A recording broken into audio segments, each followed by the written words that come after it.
नमस्कार, आपके साथ मैं हूं जोहम रुबा और आप देख रहे हैं आरएनआई न्यूज। आज इस खास कार्यक्रम में बात होगी मौलिक अधिकारों को लेकर। संविधान ने प्रत्येक व्यक्ति को स्वतंत्रता से जीवन व्यतीत करने के लिए कई मौलिक अधिकार दिए हैं और इन अधिकारों की रक्षा संविधान करता है।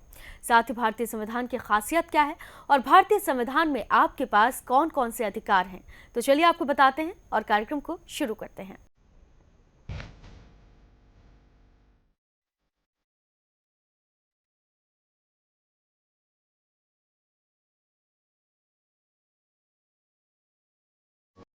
भारत का संविधान 26 नवंबर 1949 को बनकर तैयार हुआ था और उसी दिन उसे स्वीकृत कर लिया गया था।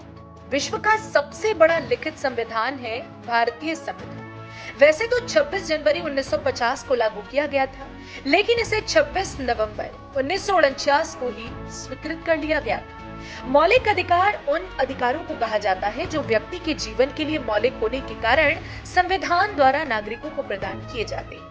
इन अधिकारों को मौलिक इसलिए कहा जाता है क्योंकि इन्हें देश के संविधान में स्थान दिया गया है तथा संविधान में संशोधन की प्रक्रिया के अतिरिक्त उनमें किसी प्रकार का संशोधन नहीं किया जा सकता। इन अधिकारों का उल्लंघन नहीं किया जा सकता। मौलिक अधिकार न्याय योग्य है। सभी भारत के लोग भारतीय नागरिक के रूप में शांति के साथ समान रूप से जीवन यापन कर सकते हैं और मूल संविधान में 7 मौलिक अधिकार थे, लेकिन 44वें संविधान संशोधन के द्वारा संपत्ति का अधिकार को मौलिक अधिकार की सूची से हटाकर इसे संविधान के अनुच्छेद 301 के अंतर्गत कानूनी अधिकार के रूप में रखा गया है। लेकिन अब 6 मौलिक अधिकार रह गए। नंबर 1, समानता का अधिकार। यह मौलिक अधिकार हमें बताता है जन्म से सभी मनुष्य समान होते हैं और इसलिए उनसे समानता का व्यवहार किया जाना चाहिए। इसके अनुसार नागरिकों में धर्म जाति वर्ग के नाम पर कोई अंतर नहीं किया जाएगा। इसकी दृष्टि से सभी नागरिक समान हैं, लेकिन राज्य की स्त्रियों, बच्चों तथा पिछड़े वर्ग के लोगों के लिए विशेष सुविधा के नियम बनाने का अधिकार दिया गया है। नंबर 2, स्वतंत्रता का अधिकार। इसलिए हमारे संविधान में हर नागरिक को स्वतंत्रता का अधिकार दिया गया है। इस अधिकार के अंतर्गत कोई भी नागरिक अपने विचार किसी और के सामने रखने के लिए स्वतंत्र है। भारत के किसी भी हिस्से में आ जा सकता है और व्यापार कर सकता है। सभी नागरिकों को सभा, संघ, सहकारी समिति गठित करने का अधिकार होगा, जैसे राजनीतिक दल बनाने का अधिकार, कंपनी, साझा फर्म, समितियां, संगठन, व्यापार संगठन या लोगों को अन्य इकाई बनाने का अधिकार। नंबर 3, शोषण के विरुद्ध अधिकार।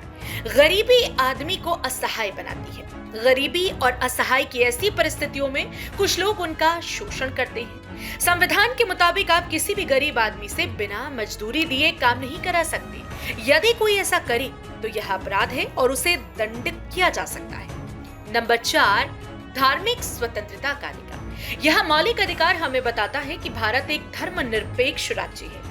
हमारे देश में अनेकों धर्म हैं, इसलिए हमारे देश में धार्मिक स्वतंत्रता होनी ही चाहिए। हमारे देश में हर नागरिक को अपने धर्म का पालन करने की स्वतंत्रता है।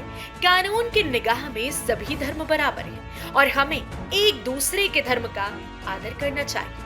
नंबर 5, संस्कृति और शिक्षा का अधिकार।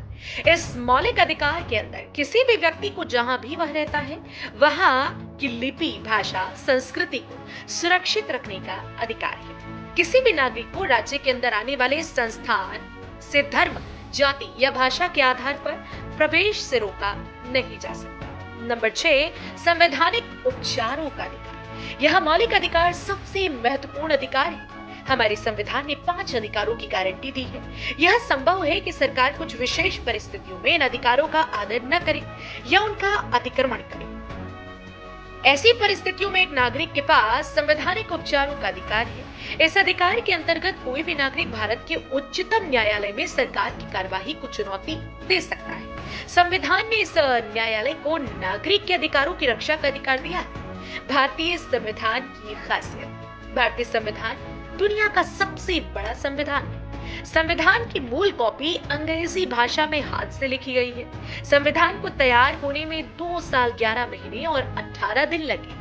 25 भाग, 448 लेख और 12 अनुसूचियां और 5 परिशिष्ट हैं इसमें। 2000 संशोधन किए गए थे 26 नवंबर 1949 को इसे फाइनल करने से पहले। 106 संशोधन किए जा चुके हैं लागू करने के बाद से अब तक। संविधान में नागरिकों के लिए 6 मौलिक अधिकार और 11 कर्तव्य हैं।